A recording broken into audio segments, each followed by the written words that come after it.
তিরমিজি শরীফের হাদিসের মধ্যে 2211 নম্বর হাদিসের মধ্যে বলেন, আল্লাহর নবীর সাহাবী হযরত আবু হুরায়রা রাদিয়াল্লাহু তাআলা আনহু থেকে বর্ণিত, তিনি বলেন, আল্লাহ রাসূল সাল্লাল্লাহু আলাইহি ওয়াসাল্লাম বলেছেন, যখন মানুষের মাঝে নিচের অপরাধগুলো সংগঠিত হবে, তখন আল্লাহ তাআলা ভয়ঙ্কর দাবানল অগ্নিবায়ু ছড়িয়ে পড়বে, ভূমি ধস হবে, ভূমিকম্প হবে, চেহারা বিকৃতির মতো শাস্তি আল্লাহ পাক রব্বুল আলামিন দিবেন। আকাশ থেকে পাথরের বৃষ্টি নেমে আসবে। এগুলা ছাড়াও একের পর শাস্তি এবং আযাব এবং গজব আসতে থাকবে।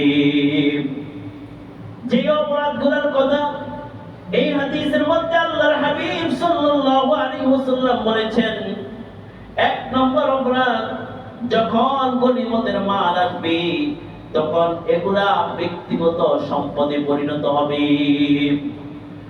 দুই নম্বর অপরাধ, আল্লাহর হাবিব সাল্লাল্লাহু আলাইহি ওয়াসাল্লাম বলেন, আমানতের মাল লুটের মালে পরিণত হবে। কোন ব্যক্তির কাছে সম্পদ আমানত রাখলো, আমানত রাখার পরে সে আমানত আর ফেরত দেয় না। আমানত ফেরত না দেওয়ার কারণে যখন ফেরত দেয় না, যে আমানত রাখছে তার উপর বিভিন্ন প্রকার প্রভাব খাটাইয়া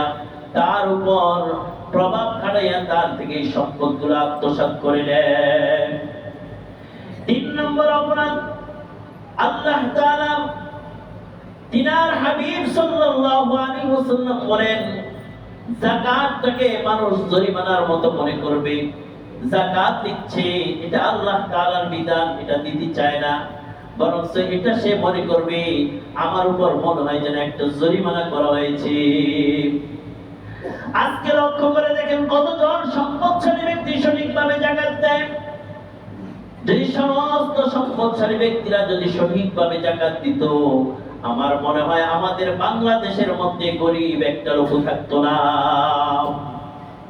তারা মনে করে এই যে যাকাতটা যে দেই, এটা মনে হয় আমার উপর জরিমানা করা হয়েছে। না, এটা জরিমানা করা হয় না, এটা আল্লাহ তাআলার বিধান। তোমাকে সম্পদ দিয়েছেন আল্লাহ, তোমার এই সম্পদ থেকে আল্লাহর বিধান মোতাবেক যেটা দিয়ে দেওয়া দরকার এটা তুমি দিয়ে দাও। আল্লাহর হাবিব সাল্লাল্লাহু আলাইহি ওয়াসাল্লাম বলেন, ধর্ম বিবর্জিত শিক্ষার প্রচলন হবে। যে শিক্ষা ব্যবস্থার মধ্যে ইসলাম ধর্ম থাকবে না, ইসলাম ধর্মের বাইরে বিভিন্ন শিক্ষা ঢুকিয়ে দিবে। আপনারা সকলে দেখতে পেয়েছেন, গত কিছুদিন আগে গোটা বাংলাদেশের মধ্যে প্রজ্ঞাপন জারি করা হয়েছিল, গানের শিক্ষক স্কুলের মধ্যে নিয়োগ দেওয়ার কথা। তাহলে ভূমিকম্প আসবে না তো কি আসবে? শিক্ষা ব্যবস্থার মধ্যে ঠিক নাই।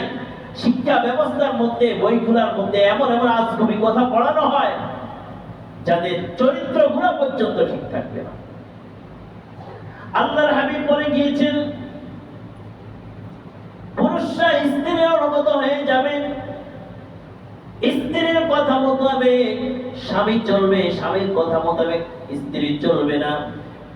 এই কথাটুকুর সাথে আপনারা একটু মিলাইয়া দেখেন, কয়জন স্বামী আছে স্ত্রীর কথা মতো চলে না? ঘরের মধ্যে গেলে হেরাই হলো চেয়ারম্যান, হেরা যা কয় তা শুনতে হয়। এই কারণেই আল্লাহ তাআলা আমাদের উপর বিপদ তুলে দিয়েছে। আল্লাহর হাবিব সাল্লাল্লাহু আলাইহি ওয়াসাল্লাম বলে গিয়েছেন, স্ত্রীর অনুগত হবে কিন্তু মায়ের অবাধ্য হয়ে যাবে। স্ত্রীর অনুগত হবে, মাকে তারা মানবে না, মায়ের অবাধ্য হবে, মায়ের কথা শুনবে না, মায়ের সঙ্গে খারাপ আচরণ করবে, মায়ের হক আদায় করবে না, মায়ের যে হক আদায় করা দরকার এগুলা সঠিকভাবে আদায় করবে না। যখন নাকি এই সমস্ত অপরাধগুলো সংগঠিত হবে, তখনই আল্লাহ পাক রব্বুল আলামিন ভূমিকম্পের মতো আযাব আল্লাহ দিবেন। আল্লাহর হাবিব বলেন, বন্ধু বান্ধবকে কাছে টেনে নিবে, কিন্তু নিজের যেই জন্মদাতা পিতা তাকে দূরে ঠেলে দিবে। অহরহ সমাজের মধ্যে দেখা যায়, বাবা বলে তুমি এই কাজটা করো না, বাবার কথা শুনে না, কিন্তু যে বন্ধু যদি রিকোয়েস্ট করে বলে তুমি এই কাজটা করো না, বন্ধুর কথা শুনে। বাবাকে কাছে টানতে চায় না, বন্ধু বান্ধবকে কাছে টানতে চায়, কিন্তু যেই বাবা তোমাকে ছোট্ট থেকে বড় করলো, যার উসিলায় তুমি দুনিয়ার আরো দেখতে পাইলা, তুমি যখন বাবার অবাধ্য হয়ে যাইবা, বাবাকে মানবা না, তখনই দুনিয়ার জমিনের মধ্যে ভূমিকম্পের মতো আযাব আর গজব আসবে। আল্লাহর হাবিব সাল্লাল্লাহু আলাইহি ওয়াসাল্লাম বলেন, মসজিদের মধ্যে হট্টগোল করতে থাকবে, যখন এই মসজিদের মধ্যে যাবে তখন বিভিন্ন প্রকার শব্দ করতে থাকবে, নামাজের মধ্যে ব্যাঘাত তৈরি করবে, মসজিদটাকে বাজার বানিয়ে ফেলবে। যখন এরকম একটা সময় চলে আসবে, এরকম সময় আসবে, তখনই আল্লাহ পাক রব্বুল আলামিন বিভিন্ন প্রকার আযাব এবং গজব দিয়ে আল্লাহ পাক রব্বুল আলামিন শাস্তি দিবেন। বাবা ছেলেরা গোত্রের নেতা হবে, নিকৃষ্ট লোক সমাজের কর্ণধার হবে। আল্লাহর হাবিব সাল্লাল্লাহু আলাইহি ওয়াসাল্লাম বলেছেন, কোন মানুষের অনিষ্ট থেকে বাঁচার জন্য একটা মানুষ আরেকটা মানুষকে সম্মান করবে। এমন একটা পাপিষ্ঠ ব্যক্তি, সে জানে তাকে সম্মান না করলে, ইজ্জত না করলে সে তার ক্ষতি করবে, এই ভয়ে তার সম্মান ইজ্জত করে। আল্লাহর হাবিব বলেন, গায়িকা নর্তকী বাদ্যযন্ত্রের বিস্তার ঘটবে। এই জিনিসটাও লক্ষ্য করে দেখেন, মানুষ কালামে পাকের তেলাওয়াত শুনতে চায় না, ডিজে গান যেই জায়গার মধ্যে আছে ওই জায়গার মধ্যে দৌড়াইয়া দৌড়াইয়া যায়। এখন তো একটা গোষ্ঠী আছে বাউল নামক সম্প্রদায়, এই গোষ্ঠীটা ইসলামের নামে, শরীয়তের নামে আল্লাহ তাআলাকে পর্যন্ত গালি দিতে দ্বিধাবোধ হয়। আবার এদের বিপক্ষে কথা বলে এরা আবার দেশের মধ্যে আন্দোলন করার জন্য তৈরি হয়েছে। এখন আমাদের দেশের সোশ্যাল মিডিয়ার মধ্যে এই জিনিসটা নিয়ে অনেক কথা হচ্ছে।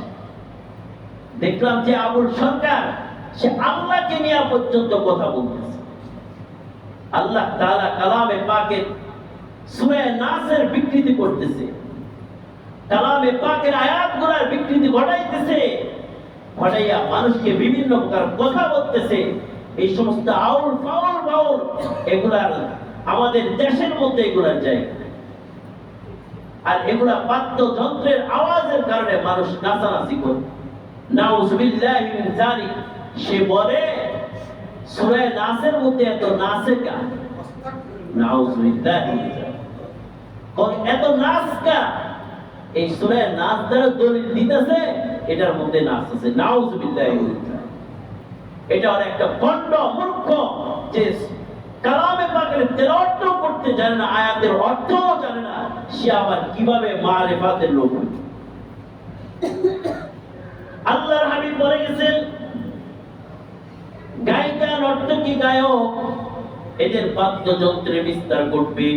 যখনই সমাজের মধ্যে এগুলা ঘটবে, তখনই আল্লাহ পাক রব্বুল আলামিন ভূমিকম্পের মতো আযাব এবং গজব দিয়ে তাদেরকে সতর্ক করবেন। আল্লাহর হাবিব বলেন, মদ পান করবে, যখন নাকি মানুষ মদ পান করতে থাকবে, নেশাগ্রস্ত হইতে থাকবে, তখনই আল্লাহ পাক রব্বুল আলামিন আযাব গজব দিতে থাকবেন। 15 নম্বর, এই উম্মতের শেষ জামানার লোকেরা তাদের পূর্ববর্তী মনীষী যারা আছে, যারা বিজ্ঞ ব্যক্তি আছে, যারা আল্লাহ ওয়ালা বুজুর্গ আছে, তাদেরকে গালি দিতে থাকবে। এই যে কয়েকটা অপরাধের কথা বললাম, এখন আপনারাই একটু চিন্তা করে দেখেন, এই অপরাধগুলো আমাদের সমাজের মধ্যে আছে। তাহলে যদি এই অপরাধগুলো যদি সমাজের মধ্যে থাকে, আল্লাহ তাআলা আযাব আর গজব হিসাবে ভূমিকম্প দিবেন না তো কি দিবেন আমাদের? আল্লাহ তাআলা তো শুকরিয়া আদায় করা দরকার। আল্লাহ এমন আমাদের উপর গোটা জমিনটাকে ধসায় দেয়।